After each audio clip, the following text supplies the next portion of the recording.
बोलिए सियापति रामचंद्र भगवान की। आज 7वां नवरात्र है और आज माता के जिस रूप की पूजा होती है उसको काल रात्रि बोलते हैं। माता के उस रूप की पूजा होती है जो दुष्टों का नाश करती है, राक्षसों का वध करती है। वो माता भी कुछ देर बाद हमारे बीच में आएगी। हम सभी उनके दर्शन करेंगे, उनके चरण वंदना करेंगे और प्रार्थना करेंगे, हे माता रानी आप हमारे दुष्टों का विनाश करें। हमारे दुष्ट कौन हैं? हमारे राक्षस कौन हैं? हमारा राक्षस हम ही है। हमारे राक्षस हम ही है। हमारा क्रोध हमारा राक्षस है, हमारा लोभ हमारा राक्षस है, हमारा मोह मत्सर ढा अहंकार ये हमारे राक्षस हैं, हमारे दुश्मन हैं, जो हमें जिनकी वजह से हम ना उधर के रहते और ना इधर के रहते, ना परलोक में स्थान मिलता ना ज़मीन पर स्थान मिलता। इसलिए हे माता रानी हमारे दुष्टों का विनाश करना और हमें सत्य बुद्धि देना, सत्य बुद्धि अच्छी बुद्धि देना, जिससे हम अपने आप को जान सकें। जिस समय व्यक्ति अपने आप को जान लेता है उस समय उसको कहते हैं वो जाग गया है, और जब तक नहीं जानता अपने आप को तब तक समझो वो सोया हुआ है। और संत लोग कहते हैं कि मानो तू कब तक सोया रहेगा, बहुत देर सो लिया, भर बचपन सोया, जवानी सोया, किशोर अवस्था सोया, और अब तो तेरी अवस्था ऐसी आ गई है कि स्टेशन तेरा पास में आने वाला है। इस संसार को छोड़ने का समय बहुत नज़दीक आ चुका है, ज़्यादा दिन नहीं है। अब तो जाग ले, अब तो जाग।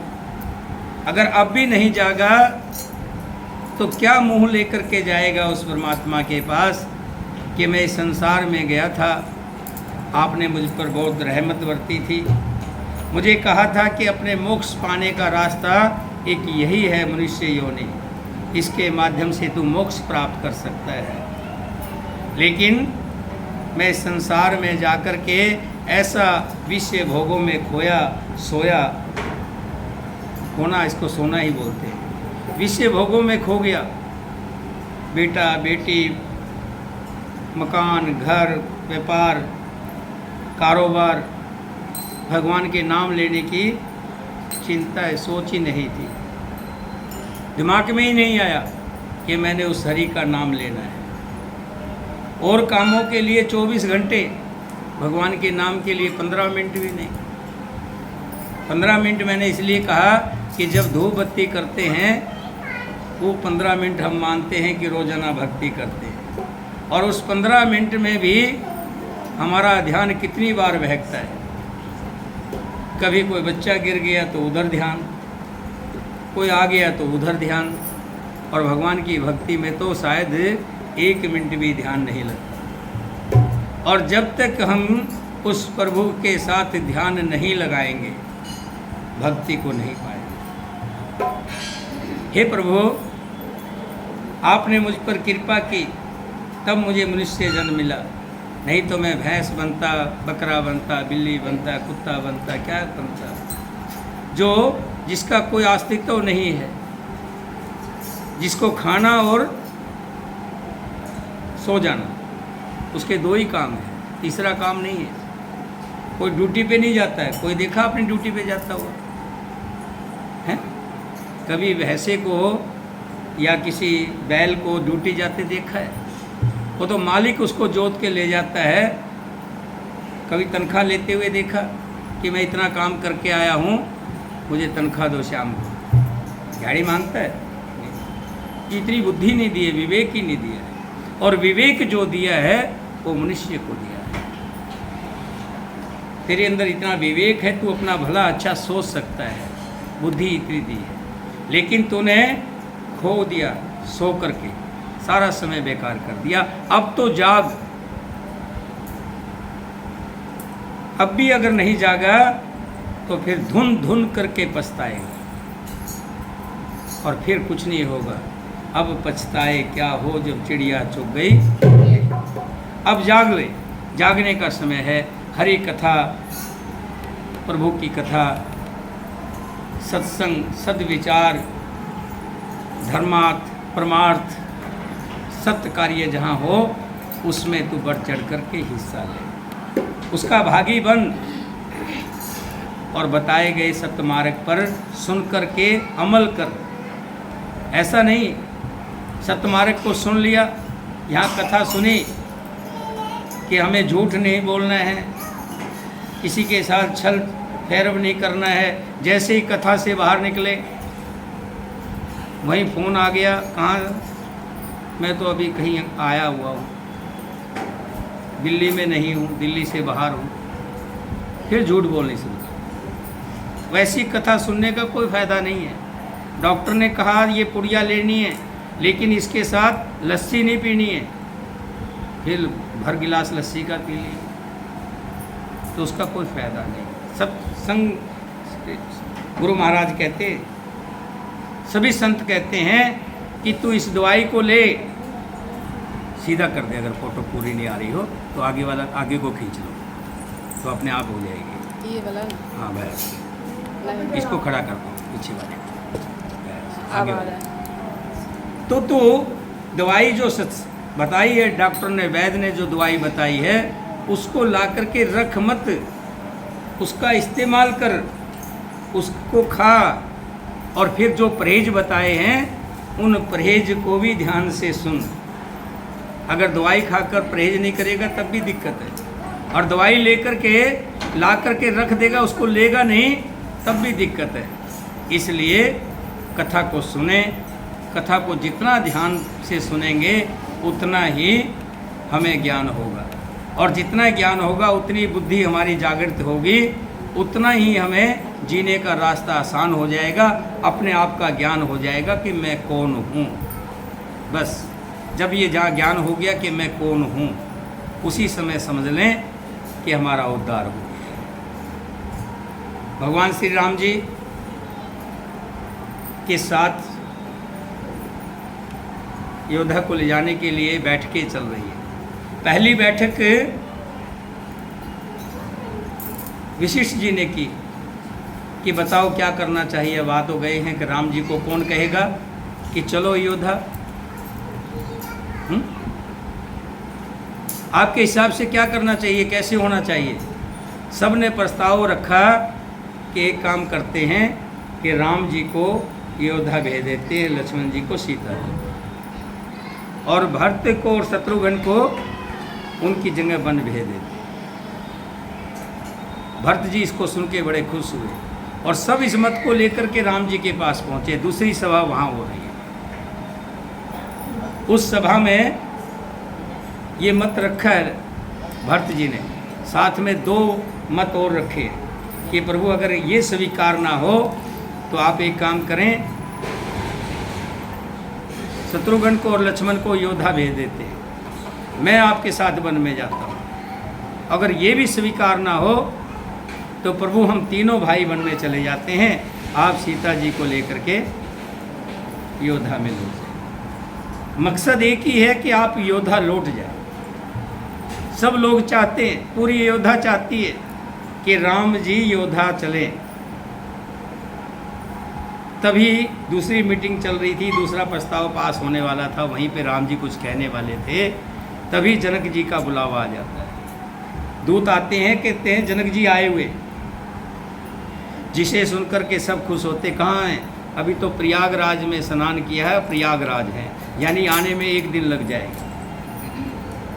सब लोग वहीं बैठक को स्थगित कर देते हैं कि जनक जी हमारे पिता, अब दशरथ के बाद कौन है घर में बड़ा?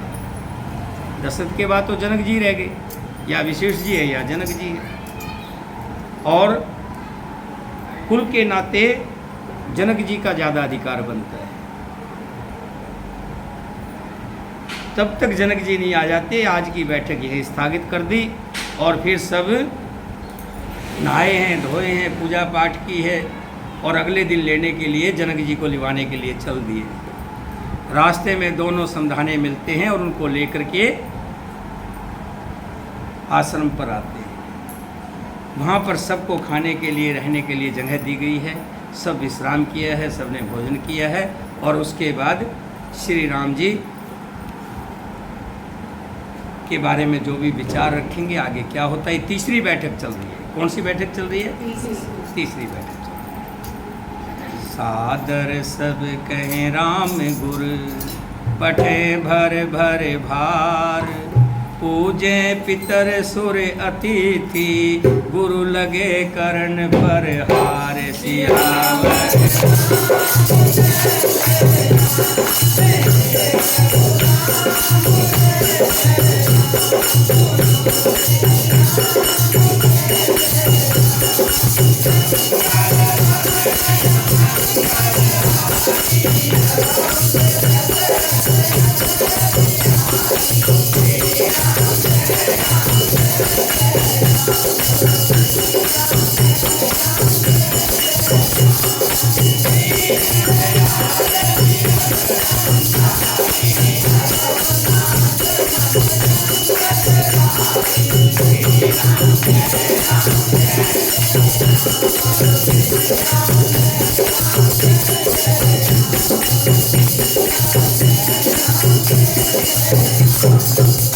श्री राम जी के गुरु वशिष्ठ जी ने सब तरह की व्यवस्था की है, जैसे जंगल में होती है।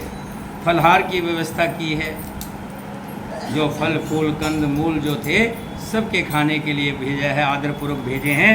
तब वे पितर देवता अतिथि और गुरु की पूजा करके सब फलहार करने लगे। इस प्रकार 4 दिन बीत गए। कितने दिन बीत गए? 4 दिन बीत गए। श्री रामचंद्र जी को देखकर सब नर नारी बड़े सुखी हैं। दोनों समाजों के मन में ऐसी इच्छा है कि सीता राम जी के बिना लौटना अच्छा नहीं है। जैसे प्राणों के बिना इस शरीर की कोई कीमत नहीं है, ऐसे ही श्री राम जी के बिना हम क्या करेंगे लौटकर। और सब चाहते क्या है? सबको वनों में देवलोक से भी ज़्यादा सुख मिल रहा है। क्यों मिल रहा है? क्योंकि वहाँ श्री राम जी, क्योंकि वहाँ लक्ष्मण जी और सीता जी हैं। जहाँ जंगलों में सोने की व्यवस्था नहीं है, खाने की व्यवस्था नहीं है, हैं? कहाँ तो दुकानों पे पिज़्ज़ा मिल जाता है, बर्गर वगैरह बहुत सी चीज़ें मिल जाती है खाने को। घर में इच्छा होती है पकोड़े बनाने की, तो क्या होता है, बेसन ले आओ बना लो। अब जंगल में ऐसी व्यवस्था मिलेगी क्या? वहाँ तो जो कंद मूल है, फल है। लेकिन जितने लोग आए हुए हैं उनको कंद मूल फल, देवताओं के लोक में जो भोजन होता है जिसको सत पकवान कहते हैं, सत पकवान में सब आ जाता है। खट्टा, मीठा, तीखा, सब तरह का पकवान आ जाता है। रसीला, सब तरह का पकवान। उससे भी ज़्यादा उनको वो फल उसमें आ रहा है, कंद मूल फल में, क्योंकि वहाँ पे श्री राम जी। तुलसीदास जी ने कहा है कि मुझे आनंद आ रहा है इस किताब को लिखते हुए, इस ग्रंथ को लिखते हुए। क्यों? क्योंकि इसमें राम का नाम है, इसमें राम का नाम। और तुलसीदास जी ने तो यहाँ तक कहा है कि हे प्रभु मैं डर रहा हूँ। क्यों डर रहा हूँ? कि राम का नाम लेने में, लिखने में डर काहे का? कि सबसे डर तो इसी में ही है। सबसे बड़ा डर तो यही है कि राम का नाम जब लेने लग जाओ तो कोई ना कोई विघ्न जरूर आते हैं, रुकावट पड़ती है। राम का नाम लेना, कहना आसान है, लेना बड़ा मुश्किल है। तुलसीदास जी बार बार गिड़गिड़ा रहे हैं कि हे प्रभु मैं डरता हूँ, क्योंकि मुझे पता है काम, क्रोध, लोभ, मोह, अहंकार कब मेरी चलती हुई पटड़ी पर से मुझे उतार दे। अच्छे भले भगवान की शरण में लगा हूँ, कथा में लगा हूँ, कुछ ऐसा आ जाए कि मकान बनाना शुरू कर दिया। राजकुमारी ने जैसे पिछली बार देखा ना, घी का पूरा साथ दिया और ऐसे मकान में उलझी बनाने में कथा ही छूट गई। कि और भी बहुत है, मोह है, बच्चे में मोह है, पता नहीं क्या कितने कितने संकट आते हैं कथा में। कथा लगातार सुननी बड़ी मुश्किल है। तुलसीदास जी बार बार कह रहे हैं कि प्रभु मेरी रक्षा करना, मेरी रक्षा करना। जिस मार्ग पे मैं चला हूँ वो मार्ग बड़ा कठिन है, उस पे पार कैसे पाऊंगा। फिर एक बात कहते हैं आखिर में, हे प्रभु एक काम करो, क्या आप एक बार कह दो, एक बार कह दो, और आप नहीं कह सकते तो किसी से कहलवा दो। कहलवाएंगे किससे? कौन कहेगा? राम जी के तो एक ही दूत है। कौन? हनुमान जी। हनुमान जी से कहलवा दो क्या? कि तुलसी तू मेरा है। बस एक बार आपने अगर कह दिया कि तुलसी तू मेरा है, तो फिर मुझे काहे की चिंता नहीं है, किसी तरह की सोच नहीं है मेरी, फिर मुझे किसी का डर नहीं है। लेकिन प्रभु जब तक आप इस बात की हामी नहीं भरते कि तुलसी तू मेरा है, तब तक मुझे चिंता है। और इसी तरह से 4 दिन बीत गए, रोजाना अच्छा बंदोबस्त करते हैं गुरु वशिष्ठ जी अपने तरीके से। सब लोग चाह रहे हैं कि राम जी के पास रहें, राम जी के पास जाने को कोई तैयार नहीं। सब सोचते हैं कि अपनी झोपड़ी यहीं बना लें। फिर कहते हैं हमारा भाग्य ऐसा कहाँ। यही सुख जोगन लोग सब कहें कहाँ अस भाग, सहज सुभाए समाज दो, राम चरण अनुराग सिया।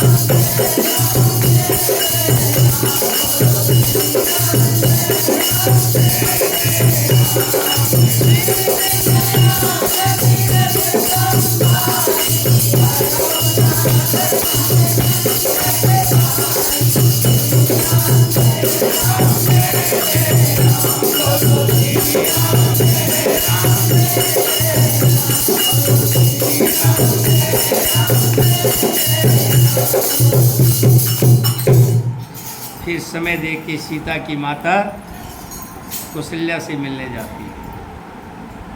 उसके रनवास अलग अलग बने हुए हैं।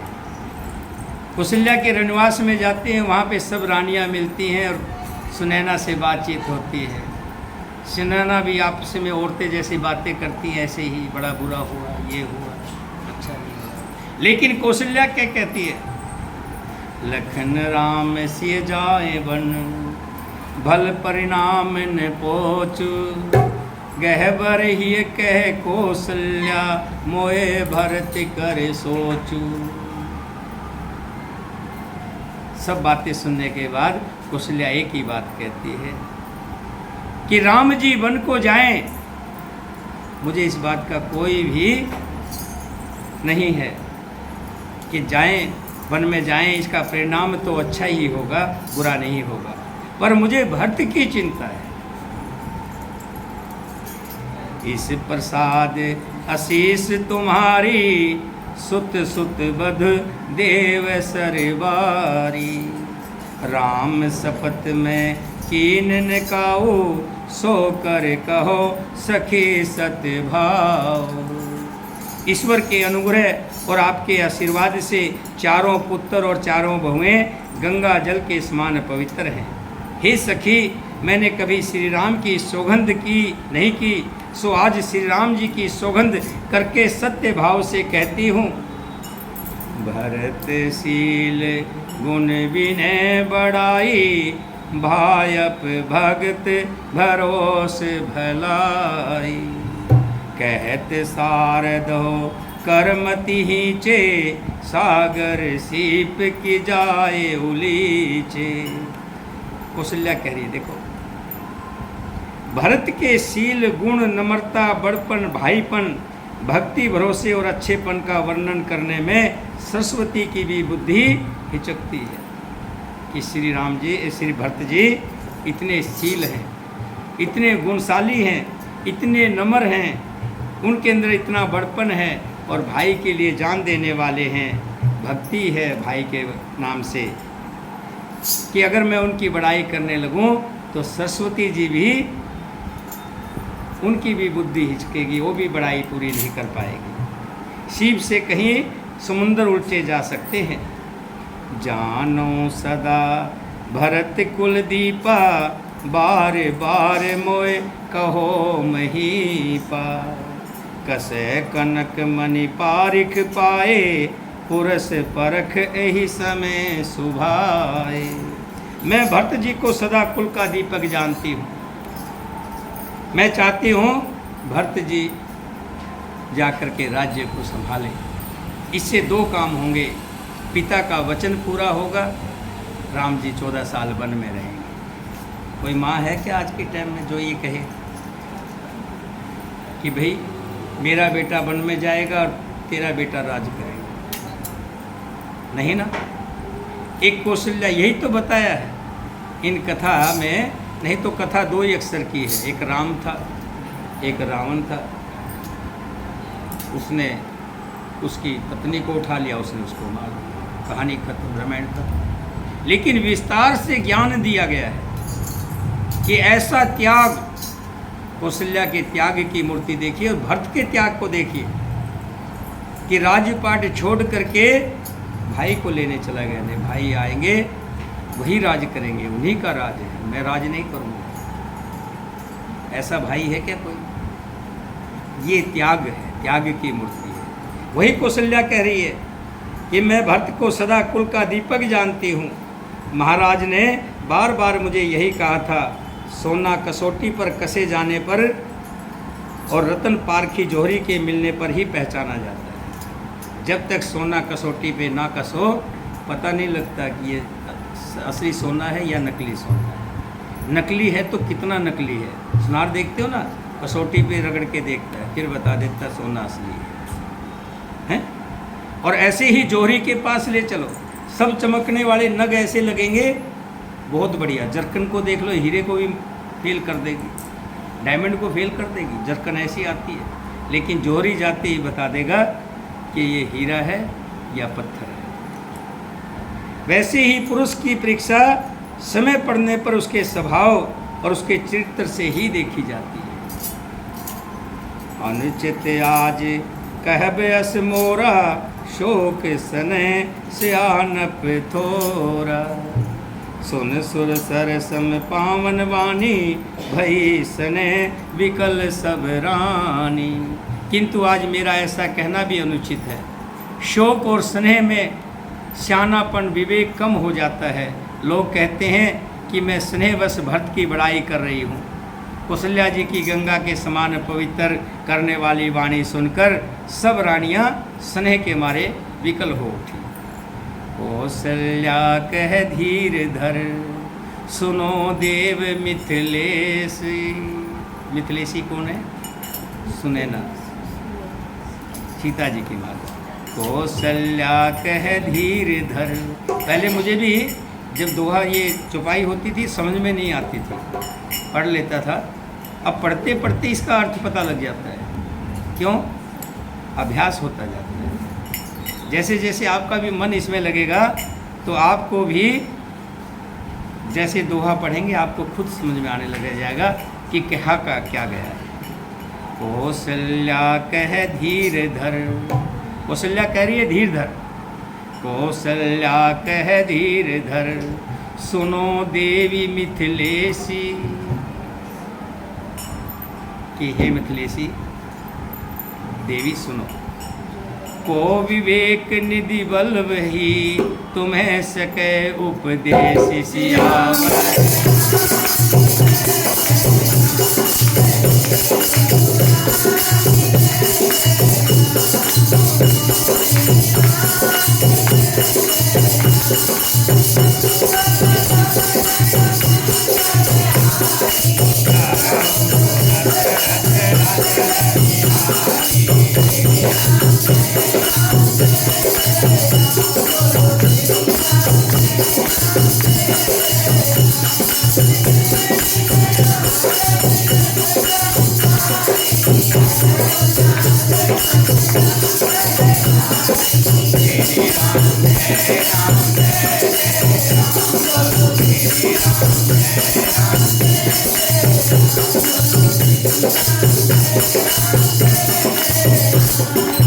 कौशल्या कहने लगी। कौशल्या ने फिर धीरज धरकर कहा, कोई नहीं, दो मिनट में बुला लो, जब तक बन गई है क्या, बने हैं तो ले आओ। हे देवी, हे मिथिलेश्वरी, सुनिए, ज्ञान के भंडार जनक जी की प्रिया, आपको कौन उपदेश दे सकता है? आप तो ज्ञानवान हैं। जो जनक जी की पत्नी हो, भला वो ज्ञान कम होगा क्या उसमें? ये ध्यान रखिएगा। कहते हैं सेठ की घरवाली को क्या कहते हैं? सेठानी ना। और धोबी की घरवाली को धोबी। इसी तरह से राजा की घरवाली को रानी कहते हैं। तो जनक जो है, जो इतने बड़े हैं विदेही, जिनको अपनी देह नहीं है, सच्चाई थी। मैं कभी बताऊंगा कि एक बार गुरु बनाने के लिए कोई आ गए थे, तो गांठ मारने लगे थे, तो गांठ आर पार हो गई थी, देह नहीं थी, विदेही। और उनकी पत्नी हो, सुने ना, आसन दीजिएगा। किसका है आसन? माता रानी।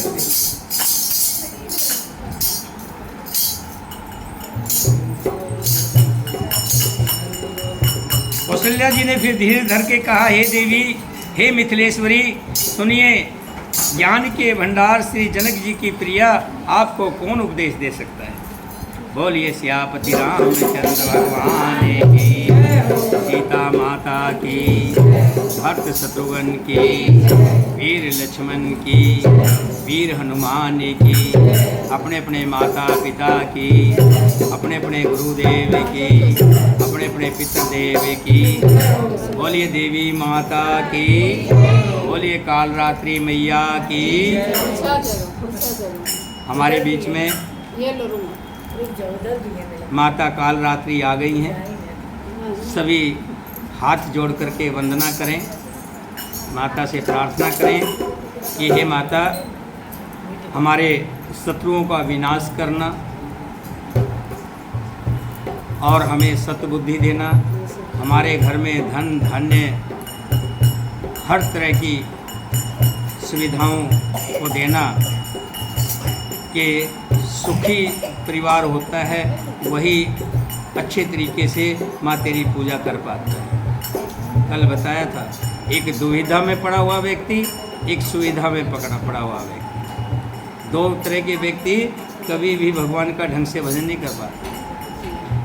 कि हे माता, हमें हर तरह का साधन देना और हम तेरा इसी तरह से पूजन करते रहें, हर साल तेरा पूजन करें, और इसी तरह माता आप हमारे यहाँ निवास करें, हमारे घरों में आएँ और हमें सतमार्ग पर चलने का रास्ता दें। ऐसे इस तरह से मन में भाव ला करके माता रानी की पूजा करेंगे।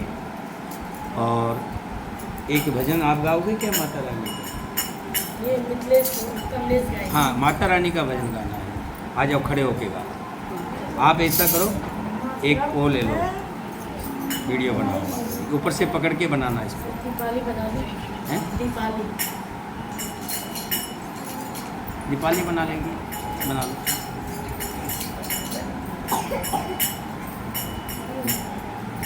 जो माता रानी के चरण छूना चाहता है वो आकर के माता का आशीर्वाद ले लें। सबसे पहले मीरा चौरसिया वो आएंगी, वो आशीर्वाद लेंगी माता का।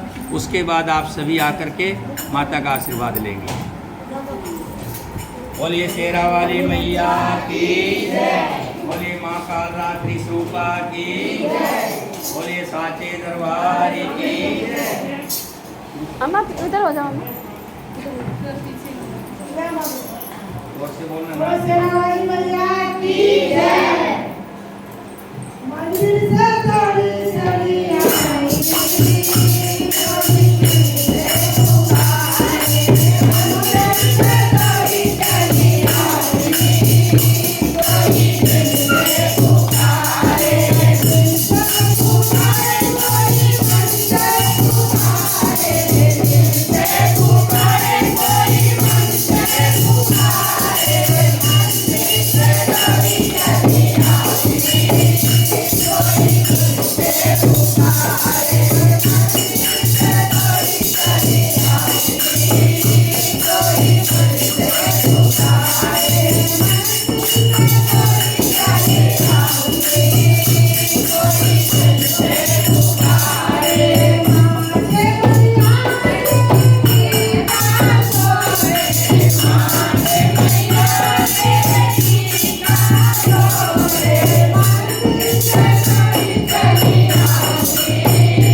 आई रे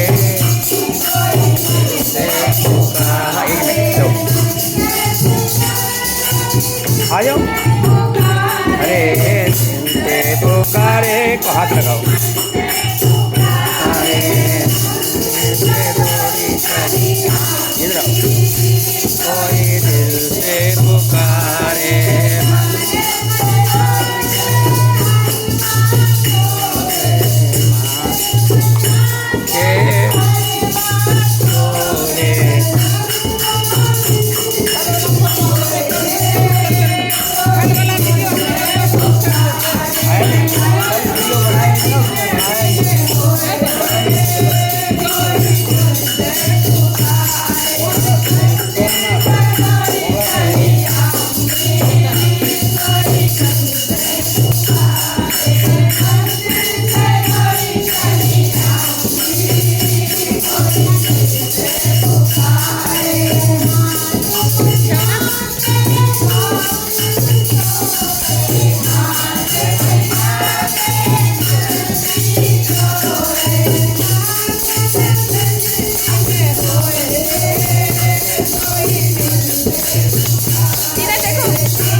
शेरवाली माता आज की तेरी सदाई। ज्योत की सेवा मीरा चौरसिया ने की है।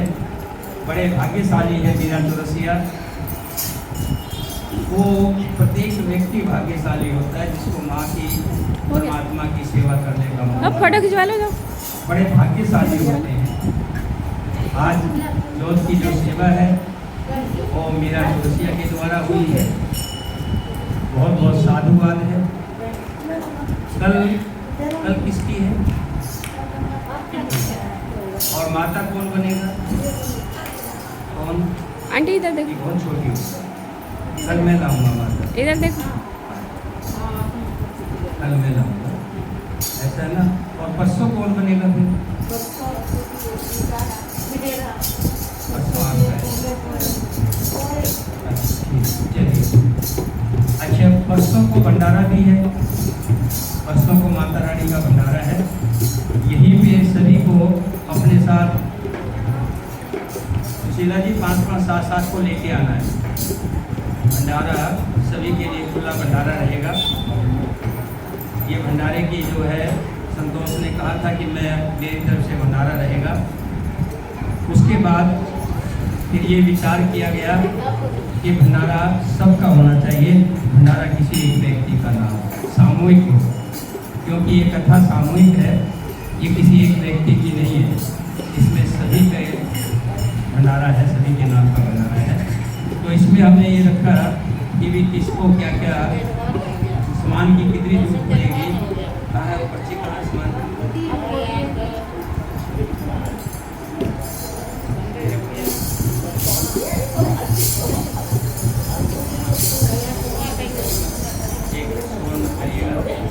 ए माता जी, ए माता जी,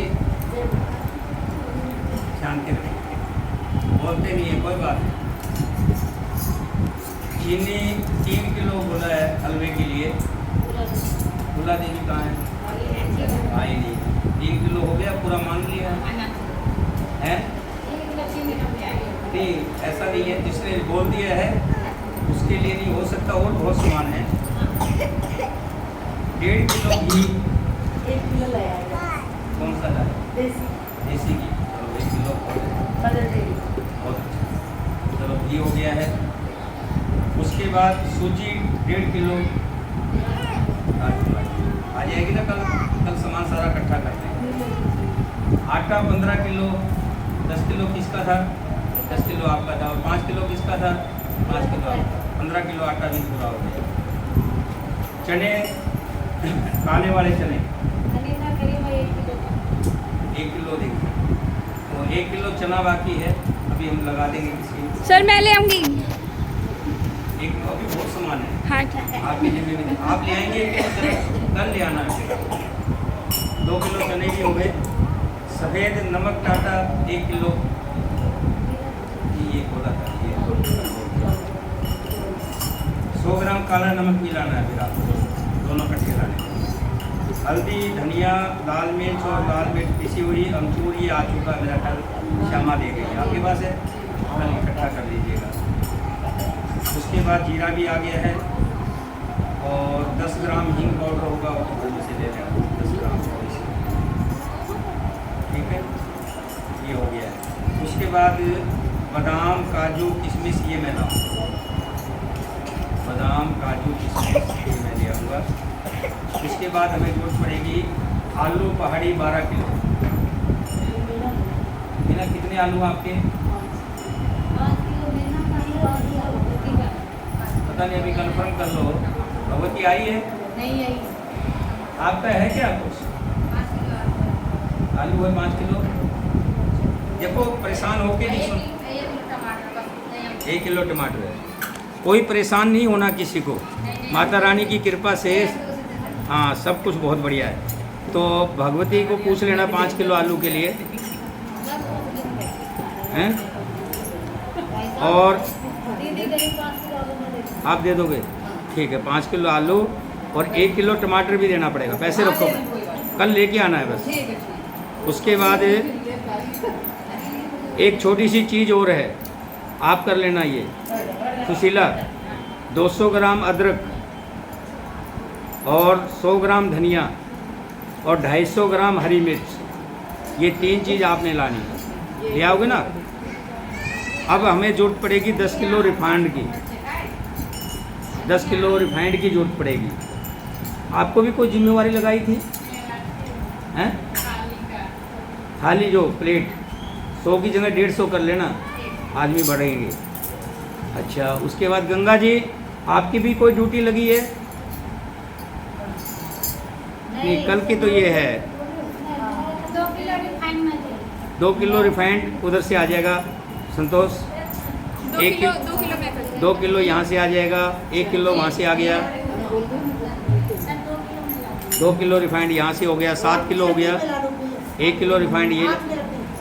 आम की लकड़ी की जरूरत नहीं है, वो तो देखेंगे। अभी तो फिलहाल रिफाइंड की जरूरत है।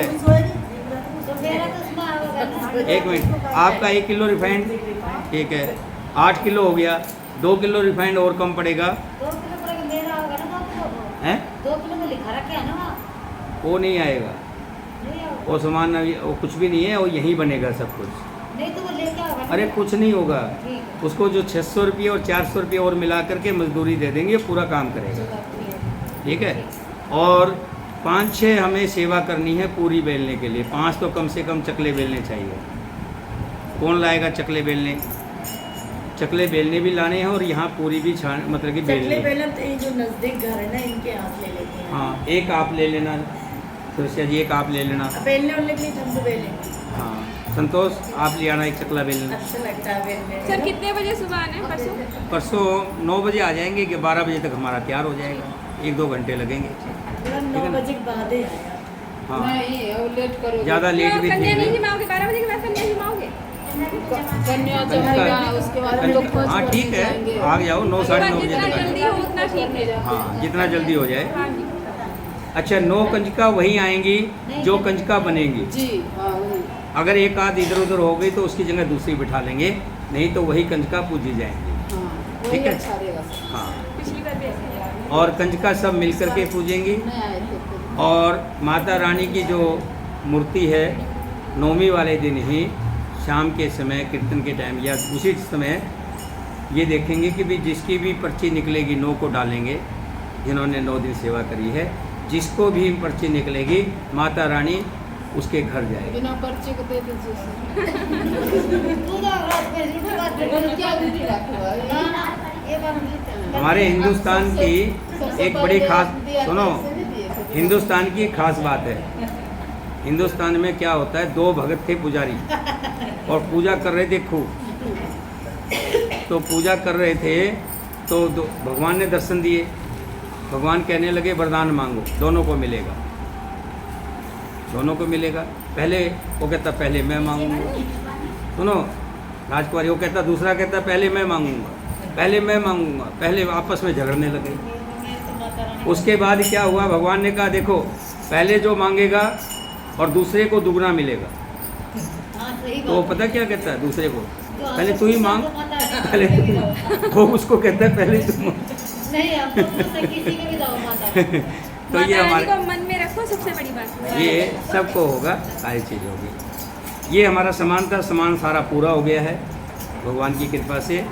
और हलवाई को पैसे देने के लिए संतोष है, वो हलवाई के पैसे दे देगी। इस तरह से सारा काम हमारा संपन्न हो गया और भगवान ने चाहा तो बहुत बढ़िया भंडारा होगा। और आपसे तो एक निवेदन है कि देखिए 5-5, 7-7 हर एक को लेके आने हैं। जेंट्स भी आएगा। जेंट्स भी, लेडीज भी, बच्चे भी, सब। मतलब एक जने 5 लाए थे जेंट्स। मतलब 5 सुनो, 5 जरूरी नहीं है, 10 भी ले आए। लेडीज नहीं है। देखो भंडारा है, जितना खाया जाए उतना अच्छा है। भंडारा बना दें, उसको खाने वाला कोई ना हो तो फायदा क्या हुआ। सही बात। तो इसलिए भंडारे के लिए आप अपने पड़ोसी को, रिश्तेदार को, बहन को, भतीजी को, सबको न्योता देना कि मैंने भंडारा, ये कहना मैंने भंडारा कर रखा है, क्योंकि ये भंडारा आपका ही है, क्योंकि इसमें आपका ही हिस्सा है। सुनिए, सबका हिस्सा है तो सबका भंडारा हो गया ना। मेरा भी हिस्सा तो मैं कहूँगा ना मेरा भंडारा है ना। और दीपाली का हिस्सा है तो अब घी डला है, रिफाइंड डला है, तो किसका भंडारा हुआ, दीपाली का हुआ ना। माता रानी का भंडारा है। तो सबको बोलना है कि भाई हम भंडारा कर रहे हैं, आपको आना है। तो 5-5, 7-7 को लेके आना है। भंडारा कम पड़ेगा तो और बना लेंगे, लेकिन जितना बड़ा भंडारा हो उतना अच्छा। उतना बोलिए सियापति रामचंद्र भगवान की। मंत्रों का उच्चारण होगा। उसके बाद मंत्रों का उच्चारण में थोड़ा सा एक कल का दिन और है, 2 दिन मंत्रों का उच्चारण कम कर दें, आरती कर लिया करें सीधा, कि ज़्यादा लेट भी ना हो। आरती कर लो सर, घर पे भी आरती कर कल की बात है ना, हम नहीं चाहते ज़्यादा लेट हो। उज्ज्वला जी का नहीं आता है 6 बजे टाइम के सुबह 6 बजे चलिए आरती कर लें, पागलपन जागरण आरती कर लें। सभी अपने स्थान पर खड़े होंगे, आरती करेंगे, उसके बाद प्रसाद लगेगा। ये चल रहा है, बंद कर। भाई साहब ये रेड बटन से